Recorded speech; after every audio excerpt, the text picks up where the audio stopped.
sometimes you get these questions that are like, tough, and you need to really turn to Hashem and ask him for help because you don't have a clue what to say. So the other day I was driving back from Simcha and I got this call, and the way back I was having a chat with this person while I was driving. I think it was like from 11 till 12:30 a.m. In the Jersey Drive. And the question was this. I'll change just some of the details and places and names and whatever. But the question went something like this. Not sure why, but I'm very involved in the divorce world. Don't know how I got to be in that in the parsha. But so the question came from someone who asked us. She says she was married for I think a total of 15 years maybe. 1-5 or 5-0? No, 1-5. We're She was married for about 15 years. Yeah. Yes. That point, like, If you made 50 years, keep it. So she's married about 15 years, and I guess half of it didn't go too well. By the end of 15 years, the marriage ended. It ended very, very, very sour. And these two people suddenly started hating each other, like, what's news? And after a while, he got married and she got married. And then they still have kids with each other, so that's a problem. But they were living, let's put it, in Muncie. And then she got married to a guy in Texas. So that's a problem. So she wants to move over to Texas. And the question is, how do you make that move? Cut the kids in half, right? So you got to learn the art of negotiation. How do you negotiate? So it's a problem. So end of the negotiation was that she's going to spend half her time there and half her time there, basically. She's going to live. I know this story. This isn't like an old time story. This is a current story. I mean, I don't think this story is anything any part unusual right now. I'm telling you, 4 people. Right. And I changed some of the details. So yeah. Anyway, so she has a place in. So she has a husband in Texas, basically, right? What? So she spends some time there, and then she's over here, and she has kids over here, and some of her kids are older, Baruch Hashem, and married. Thank God for that. And some of them are still younger, and those are the problem ones. So there's an 11-year-old and a 13-year-old. And these 2 kids want their mommy, and they also want their tati. Pretty sad. So what do we do, right? So we don't know what to do.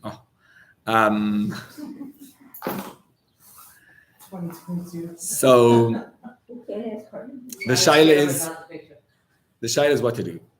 So she says, I'm having absolute panic attacks. I am going insane. And the reason is because he wants to fight over everything. There's nothing that he doesn't want to fight over. Everything is by default, let's fight and then we'll figure it out. And a retainer for a lawyer is $23,000, and then you put another $20,000 on this, another whatever, and she's going absolutely insane. She has no money to live and to do anything. And she's trying to hold a marriage together, a new marriage, and it's very difficult to hold a marriage, bishalat rachok. Like you're far away and distant, how do you do that? And so things are really falling apart. So essentially she lives here in Muncie, and then she moves there for a week or 2 and then comes back, and this commute is just killing her and she can't handle it. So she is of the opinion that he should do that, but the problem is that, the kids were in New York in the first place. So I think the judge orders them to be in New York, and the kids her question is this. Her question is, when she told me that I have a court case tomorrow morning and I don't know what to do. Should I just give him the kids, full custody, and that's it. I'm allowed to come see them once a month, and I'm done. Or should I not give up and fight for my kids and work to the point that the kids are going to come be with me, and I'm going to fight that the kids should move out of state to me, because that's the best thing for the kids. So, yeah. What? Is it really the best thing for the kids, or is it her opinion? I don't know. I know what she said. She says, in her words, it's going to be very difficult to move an 11-year-old and a 13-year-old to Texas. But I'm pretty sure that after a few months, they will sense, how much better it is to be there. She had a lot to do with the weather. She says the weather's much better over there. Not the summer. She's like, the summer now, problem is the summer's very nice in New York and not very nice in Texas, actually. So, yeah, that's a problem. Anyway, it's all, her thoughts. She doesn't know which one's going to be really better, but she thinks it's going to be better over there. And the question is, I'm coming in front of the judge tomorrow morning. What should I tell the judge? So do I say this, or do I say that, or do I do this? And I'm lost, and I'm having panic attacks, and I'm having whatever. And I must tell you, I listened to her for about the first 40 minutes. Yeah, if you go down into the bima in the shul, you'll find the what's it called? Is there shalat remote inside there? Wrong one. There's one over there, right? But you can just turn that one on. Just turn that on. Press on over there. Do the same trick. Yeah. Anyway, so important for the kids to feel like you fought for them. Yeah, and also the other kids didn't feel you didn't fight for them. And in fact, she says one of my kids told me, she's like, "You don't care about me, mommy. You don't fight for me." True. Every So, woman's mother should right? fight for her kids. Right. So here we go. At least you go to your kids and Right. say, I fought. The problem is that the other guy. The problem is that the other person who's fighting is the father.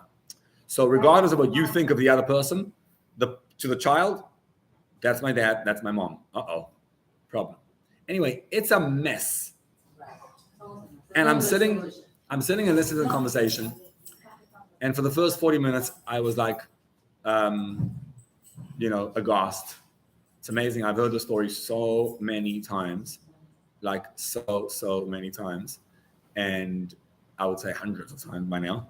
And yet every time you listen to it, it's just impossible to grasp and to fathom the pain and suffering that's going on over here on every side, every angle. And one part of me said, okay, I'm just going to give up and say, I have no idea. Hatzlacha. I wish you much success. And may Hashem be with you, but I don't know. I don't know what to say. I don't know them, and I don't know that it's going to help by me knowing them. And I'm not sure that I have the ability to enter that deep into the situation. And so it's very tough. It's very, very, very tough. But I want to share with you perspective. And perhaps as she was talking, it dawned on me that there is a solution here. It may not be the kind of solution that she wants, but it's a solution. And it happened when she told me, she said, so I didn't know what I should do, whatever. So I went to the oil, she tells me. And I came inside and I asked, I heard about the Lubavitcher Rebbe, you can get answers. So, and the answers happen either by opening a book of Igris, she told me, or by watching the video. So I watched the video. Okay, what did you see? She says, well, I went inside and I came out and I was watching the video. And on the video, I saw, first they were singing a song. And the song was, Di Dan Notzach. And it was like, waving, the rebel was waving wildly, and he was saying, Di Dan Notzach, we won this battle. So I thought, okay, we won the battle. But then maybe it's not to do with me. Then a sikha began. And what's the sikha about? It's about, she says, I didn't understand, but it was about a get. It was all about getting divorced. And the halachas of getting divorced and understanding getting. So I figure I've got the answer. But I don't know what it is. And when I listened to her, I was thinking, you know what? Maybe there's something to it. Maybe there's a little more depth, and maybe the solution lies in that song, Di Dan Notzach, before you go into the laws of get. before you enter the court case, right? Dida Notzach is a song of victory in a court case. That's what it is. It says that, we Jews are not sure if Hashem will give us, the Gemara says, we're not sure if Hashem will give us success in the case in the judgment. And then we come out and we say, Didan Notzach. So what's Didan Notzach? Ours has won. And it says when you go out after Yom Kippur, after the judgment, with a lulav, so you're walking out the lulav. The lulav is like the sign of victory. It's like a victory parade. And you're saying, Didan Notzach, ours has won. So it's how you win, how you have a victory and win the case. In order to win the case, you have to be singing very loud, and you have to be in a space of extreme simcha, crying and calling out from the depth of your being, Didan Notzach. Ours has won. And if we get to what that means, perhaps we can actually win this battle. So let's learn a little bit of Torah and perhaps gain a little perspective on, we all have challenges of some sort. No man was born without challenges. And let's really understand a little bit of what it is that we have in our lives and how we can, somehow sort things out in our own lives. So there is a halacha in our parsha. Very strange that it's connected to this portion of the week. But what it's about is the mitzvah of Tsitis. And it's a parsha that became so important that even though it's not part of Shema, it was put into the Shema prayer. So when you say the Shema, you say Shema, Ve'ohavta, Ve'hoyoyim Shemoya, and Vayomer. That Vayomer, the other parts come from later on in Chumash Devarim. Vayomer comes from Parsha Shlach.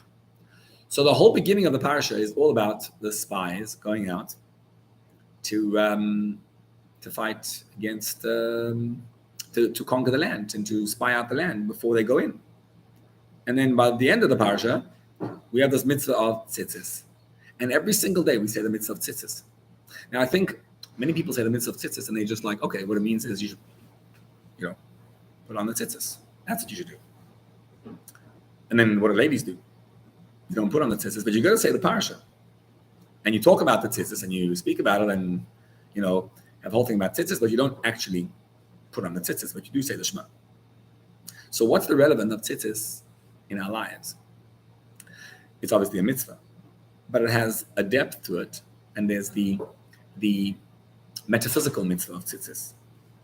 And what I want to go into is that and see how it's connected to the spies, the meraglim, and see what relevance it has to our lives in that sense. So the mitzvah of Tsitis speaks about znus. Znus is prostitution.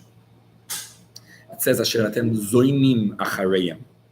Prostitution is sale. Zoinim achareyim. It's znus is to be a zoina, right?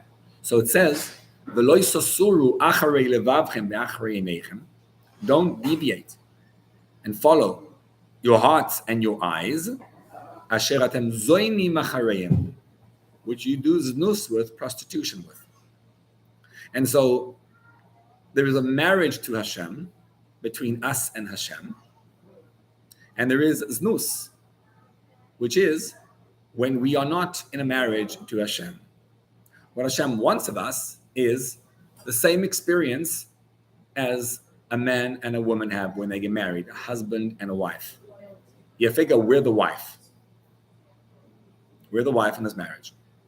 There's an ish and an isha. But I thought that snus was promiscuity. Yes. Prostitution is something else. Okay. Handle the English terms. Bevakasha, whichever one makes you feel better. Great. Znus. Okay. The point is, we all know what the point is. It's when you experience infidelity in a marriage. So Hashem says, stick with me. Meaning, be my wife and be married and don't follow any other paths. And we say, of course, Hashem, what do you mean? We love you and we are Jews dedicated to Hashem. And what's the znus? Well, We cheat on him with anxiety. very good. We cheat on Hashem. How do you cheat on your relationship with Hashem? You spelled it out very good. Anxiety and disbelief. What'd you say, anxiety and? Disbelief. Disbelief. But you're like, but I'm anxious. So what should I do? You're not loyal. I'm not loyal. Okay, I'm not. So what should I do? It's like, Reconnect. I'm not trying to do znus. I want to be connected. I don't know how to be connected.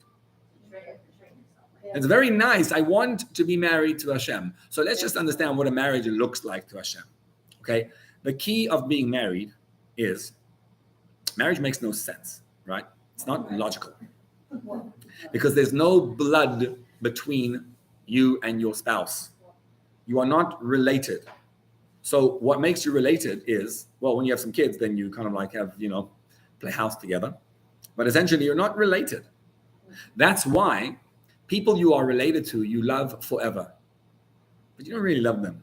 It's like mellow. I mean, a mom and daughter, they love each other. Of course. Two sisters. No. One second. It actually doesn't. I don't think that's true. It doesn't depend with sisters. You can't be right. You can be upset at them, but it's your sister. Like I'm upset at my sister. Atzlacha in any relationship it has to involve two things, which theory in practice it's respect. Yeah. And you are second. When you're giving, great. You are getting. Yes, but you realize that any sibling or parental relationship is just nice. It's comfortable. Yeah, but it's beautiful. But it's not the same. But it's not the same as a marriage. Marriage is like that, right? Marriage is a tug. It's a roller coaster. It doesn't work. We're married. We're just married. Try that and it dies. If you try pretend that your spouse is your sibling, that's when marriage falls apart. Because it's not your sibling. It's either going to be amazing or it's going to be down. So you have to work it constantly, all the time. Marriage is like an ongoing process. Like Hashem creates the world every single second. You need to get married anew every single moment in order for the marriage to succeed. In our marriage with Hashem, He's the Ish, we're the Isha. And both of it is fire. Ish is Esh with a Yud in the middle, and Isha is Esh with a Hey. Because both of them, man and the woman, are fire. What makes a marriage is fire. Passion. You want to get married to Hashem, you need a passion to Hashem. How do you get a passion to Hashem? What does it even mean to have a passion to Hashem? Well, in a perfect setting, right? I mean, in a very perfect setting, you get taught, right? When you're young, you should be a holy person. You should be God will be so like, wow. And you're going to be so amazing until real life hits. You actually believe that. Like you believe you're going to be, these like girls come back from seminary and they fire up and they really believe that, that like I'm going to be on fire in my relationship with Hashem for the first few weeks. Mm-hmm. And then like you go to yeshiva and you really, you feel it. But then life just takes over. And life is not a fire. Life is just dull, boring. And the relationship, the power, the excitement withers out. In Hasidic terms, to have a relationship with Hashem means that you see Hashem's hand in everything. That you're walking around and you just notice God in everything. And the way to experience that in a real palpable way is what we do in davening. What you want to do in davening is notice how this world is so transient. And no, it's not that there's one day Olam Haba. It's that right now, this moment, there's nothing real without Hashem. And you look at creation and you're like, come on. And the more you notice Hashem, the more you get into a marriage with Hashem. And it's about getting excited. What does it mean getting excited? It's like, hey. Proactive. What? Proactive. Exactly. It's what causes people to be addicts. Why do people get somehow addicted? It's because I'm bored. And there's nothing here. And I want something deeper. And that's the passion. Addiction is just a passion gone wrong. What you want to do is experience that passion for Hashem. It's like the Balatanya, who probably perfected this model, would go into a trance every so often. And he would scream out the pasuk in Tehillim. And now you can imagine David HaMelech doing the same thing, where he says in Tehillim, Mili v'ashamayim, me'im cholei chafatzti v'oretz. I don't want anything besides you on heaven or on earth. Kol she'eri ulevavi, my heart just yearns for you. And he would say, Ich will zeh garnish. I don't want to see anything. Ich will nicht dein Gan Eden. Ich will nicht dein Olam Haba. I don't want your Gan Eden or your Olam Haba. Ich will nicht dein Olam Haba. I don't want anything you're going to give me. Ich will mer nitas dich allein. All I want is you. See the passion? That's the model in perfection. In theory for us. Because that's like, yeah, okay, right. Me, I live a normal life and I don't know how to do that. I get what it means to be an addict, actually. That I do get. I get what it means that there's a passion gone wrong. I don't know how to take a passion and give it over to Hashem. I don't even know what that means. But Hashem wants to marry us. Matan Torah was a marriage. And every Yom Tov we say, V'hasiyenu Hashem Elokeinu, which is, Nisu'in is marriage. We want to be married to Hashem. What would happen if you'd be married to Hashem and in an absolute oneness and a relationship with Hashem? Life would be amazing. It would be a passionate, exciting life about being in sync with Hashem. Alas, we're not. So what does Hashem do? He gives us these mitzvahs. He says, okay, I'm going to simplify it for you guys. I'll make it very easy. Shabbos comes in, light the candle, then accept the Shabbos, count 248 positive mitzvahs, 248 limbs in the body. The limbs are the space where you find Hashem. And what I'm asking you to do is just, if you can't be passionate about me, just do these mitzvahs. And Ramach is 248. And if you do it with an excitement, with an ahava and a yira, and you get a little bit excited over it and feel the awe of Hashem, then Ramach 248 plus 2 plus the ahava and the yira equals Reish Nun. Reish Nun is 250. That's Ner. Ner is 250. Ner Hashem Nishmat Adam. When you do the mitzvahs, if you just do the mitzvahs, you're carrying the candle of Hashem. So Hashem says, I get that you don't have the passion.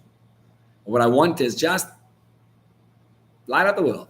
Light up the world. And do it by doing mitzvahs. And then you'll bring Hashem into every little space. And we'll be in a marriage. So what he does is he disperses these mitzvahs all around, all in our day. In all moments of your day, you have this opportunity to find mitzvahs. And it's great. So you have Ava and Yira, love and a fear of Hashem, and you bring it down and you become a candle of Hashem, and that creates the marriage. That is how it's supposed to be in a perfect setting. Enter the parasha of Tsitis, which tells us, don't be promiscuous. Better word. I don't want to see znus. What is promiscuity with Hashem?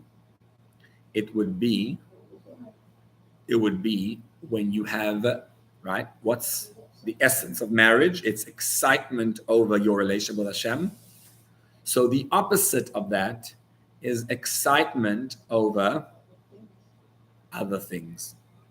It's like when you're getting panic attacks because your ex is causing you havoc in court and causing you all sorts of sorrows and problems.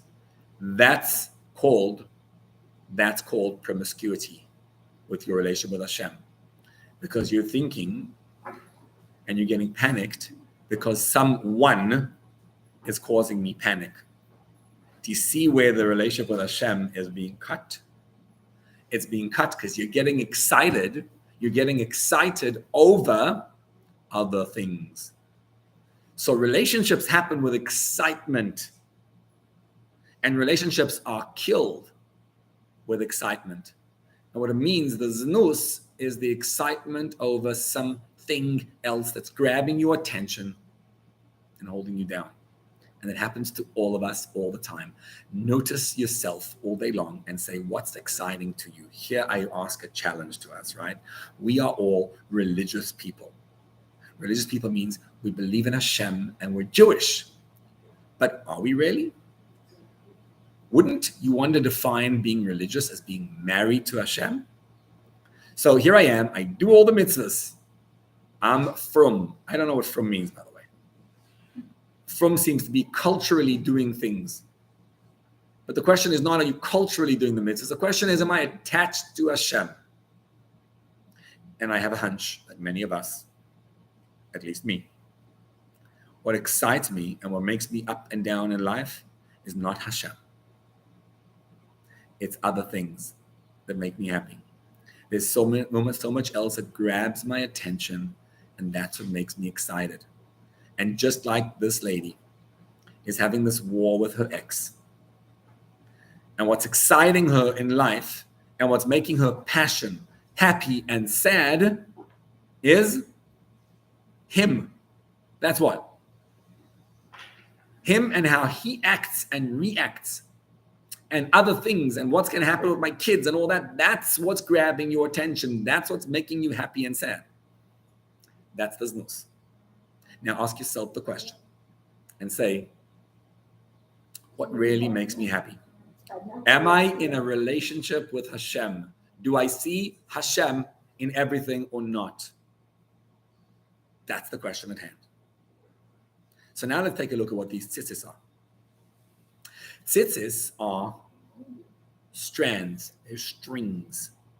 Where do the strings come from? What's it made of? Wool. What's wool? Sheep. It's the hair of a sheep. Now take a look at human hair. Sheep hair is the same thing. What is human hair? Human hair is one of the most fascinating parts of the body because your hair contains the very DNA of the brain. Your hair, everyone's hair looks the same, right? You just drop a hair, you wouldn't notice it. But if you leave hair at the scene of a crime, they will catch you. Because your hair has in it the very brain, the very DNA of who you are. And it's fascinating thing. Every hair, every follicle is hollow. And inside, if you follow the hair, there is a brain chip which connects your brain to you. So it's amazing because if you cut the hair off, you can just take a scissor and cut the hair and you won't feel any pain. If you pull the hair, you'll feel a lot of pain. If you cut the hair, you won't feel any pain. So here you have this part of the body, the hair and the nails also, but let's talk about the hair for now, which is you, but is not you. Any other part of the body is very much you, and God forbid, you don't want to cut it. But the hair, we have haircuts regularly. Daniel, Sefer Daniel, is written in Aramaic. There he says that the hair of Hashem is like the wool of a sheep. The wool of a sheep is the same thing. It's hair. Now, if we look at our relationship with Hashem, right, it says, Kvutzotav taltalim shechorot. He's got this curly hair, taltalim. Hashem has curly hair. Taltalim shechorot, black hair as it comes down into this world. Usvivav nis'ara me'od, it says in Tehillim. Around him, nis'ara means stormy, but it also means hairy. We associate Hashem with hairs. Here's what hairs are. This world is full of Hashem's hair. What that means is, Svivav nis'ara me'od, around him is very hairy. The DNA of Hashem is present in every single strand, every single little tiny thing that occurs in this world is absolutely and utterly connected by its DNA. There is every follicle, right, of hair in this world. You cannot see Hashem in it, and he's present in every little detail. You get the muscle? Just like in your hair. Every hair is the DNA of the body, but you don't notice it. You just have to know that there's a brain chip inside the hair. So precisely, Hashem says, every little event, every occurrence, every detail in this world is the hair of Hashem, meaning it contains the very DNA of God right in front of you, but you don't notice it. That's the problem. You can look at any event that occurs in this world, you can just chop it off and pretend like God wasn't there. But if you care to look, you will discover that Hashem's footsteps, Hashem's brain power is everywhere. Every tiny little event that happens is divine, is godly. Like it says, Sal Salah uteroi memeko, the Pasuk says. Untangle the hair and it will uplift you. Look around the world. Look around at every single thing that occurs in this world, and you will find DNA of God everywhere.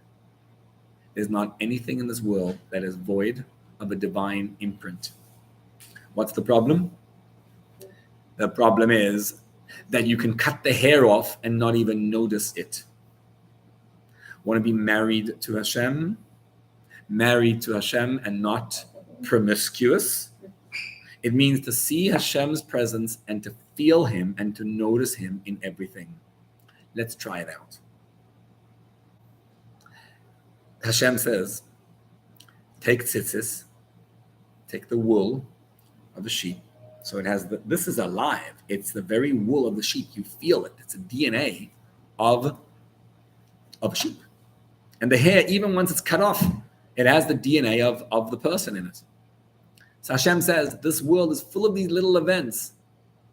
How do you make tzitzis? We don't do it nowadays, but what's the original way to make tzitzis? You dye the tzitzis with tcheles. What is tcheles? The color of the sky. What it says is tcheles is the color of the ocean. The ocean is the color of the heaven, and the heaven is the color of Kisei HaKavod, the throne of Hashem. What does that mean? Take the strand of hair in this world and put on it tcheles. Discover how every little event that occurs in this world, every little detail that happens in this world is connected. It's a process. You have to find Hashem. It's like the ocean, which is like the heaven, which is like the Kisei HaKavod. The Kisei HaKavod, the throne of Hashem, is being manifested and revealed to you every single moment. You're in Hashem's space, in divine space, every single moment. Every single second, as long as you dye your tzitzis and you color it with tcheles. Then what happens? The Pasuk says, vaya lachem lציצית. It should become for you tzitzis. You know what the word tzitzis means in English? Tzitzis, right? Lehatzitz. Peak. What? To peak is lehatzitz. Yeah. What you're gaining is, through the hair, you're gaining a peak of God. How do you gain a peak at Hashem? By dyeing the hair, the tzitzis, this piece of the strand, with tcheles. And then, ureisem oisai. And you'll see Hashem. Uzechartem, let's translate these words. Uzechartem et kol mitzvot Hashem. English? Remember all the mitzvot of Hashem. But let's try, for us who know a little bit of linguistics of Lashon HaKodesh, what else does uzechartem mean? What do you think uzechartem means? Zachar. Remember, but uzechartem means become males. Right? Zachar is a male. Uzachartem, you should become a male. Make all the mitzvahs of Hashem into males. What does that mean? We are on a quest to get married to Hashem. We're on a quest to find Hashem's presence in every little detail, in everything. I want to see God in everything. I want to get a peek, lehatzitz, at Hashem in everything. How am I going to do it? Here's the process. Step one, uzechartem is called mitzvah Hashem. Make all the mitzvahs of Hashem into males. Now, a male and a female, right? The male is the giver and the female is the recipient. So the male is the dominant one in the force. What are your mitzvahs? Are your mitzvahs female or are they male? What does that mean? That means how much attention do you give to your mitzvahs that you do? Hashem gave us these mitzvahs. Mitzvahs are divine. Do you experience that in the mitzvah?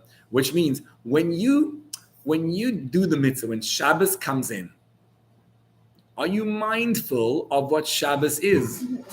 Because how often do we go through mitzvahs and they just happen to us? I did the mitzvah. I did it. Whatever. I did the mitzvah. Always on the move. Focus, focus, focus. We want to switch the energy in our life. The way to switch the energy is very simple. Hashem says, let's change the root and the seat of what makes you excited. It's going to be in the realm of mitzvahs. I'm going to extend it to every little detail of what we do. Instead of seeing hairs, which are detached, cut off pieces, strands, detached from Hashem, I'm going to start noticing Hashem in every little detail. And boy, will my life change. Let's go back to Our Lady and see how she can do it and then bring it back to us, right? So, Go back to me. this lady, she is in a panic. Why is she in a panic? She's in a panic because of some fellow who, in her mind, by the way, I'm not judging over here whether she's right or he's right. I have no idea. But what I do know is that she's in a panic. And the reason she's in a panic is because of him. Shh, no God. That's called znus. That's promiscuity. Because you're not allowing Hashem into that moment. Let's try see and discover the brain power of Hashem right there. How do you see Hashem?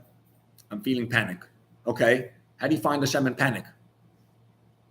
Simple. Why are you in a state of panic? And I think I have control of myself.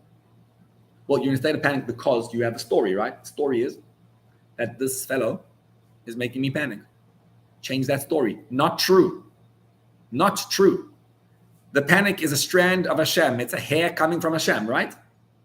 Why are you in a state of panic? Who gave you the panic? Hashem. Every single energy, whether you like it or you don't like it, it's very uncomfortable to be in a state of panic. It's very, very, it's an unhappy, uncomfortable space to be in. It's coming from Hashem. Except, Hashem, I feel that you are with me in the story.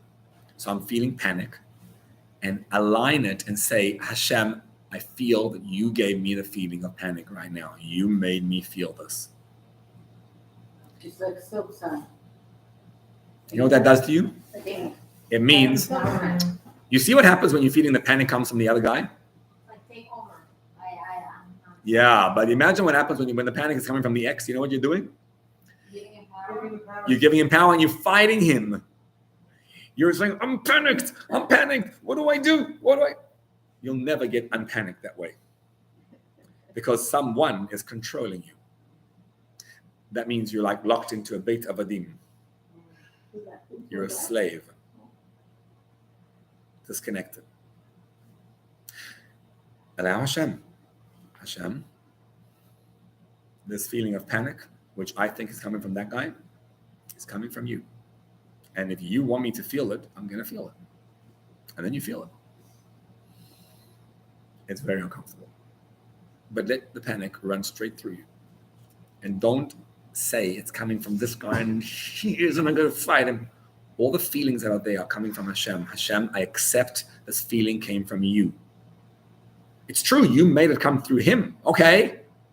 But it's coming from you. Because I notice the DNA of Hashem in everything. You see where the problem is?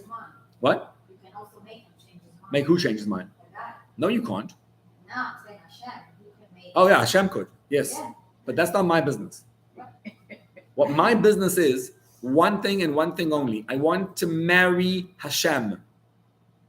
That means that which makes me excited and happy is one space only.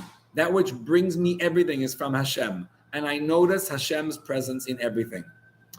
Again, znus is, right, when I have my dreams and aspirations. I want to go places. I want to do this. And that makes me excited.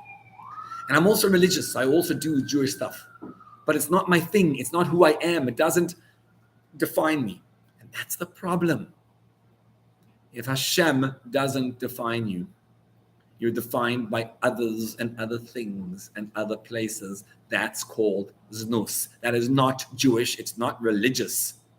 It's not godly. And it's not successful. It doesn't get you places. I apologize. I disturbed so much by prostitution in Israel. Even little kids heard the curse so much relating to zina, and I searched. Zina is somebody who fed the enemies. So when Right, when Mazonos, I yeah. have when I have Yeah. a free moment and I put Tehillim and I put my phone, so I'm not punishing myself if I choose phone, but I feel a winner when I choose Tehillim. So it's Right, something zachar, it's something zach, right. it's something clean, Who you it's want. something pure. So to speak to yourself in connection with God, with znut, it's disturbed me so much. It isn't easy. So- It's let's just establish one thing over here. This what we're asking for over here is very, very difficult. It is very difficult for this lady to say that, oh, everything's from Hashem. She says to me, Rabbi, get practical. It's okay, let's get practical. Let's go into practical. She says, I need to know what to say to the judge tomorrow. I said, okay, let's do this. Let's get in this state of panic and start worrying about this guy's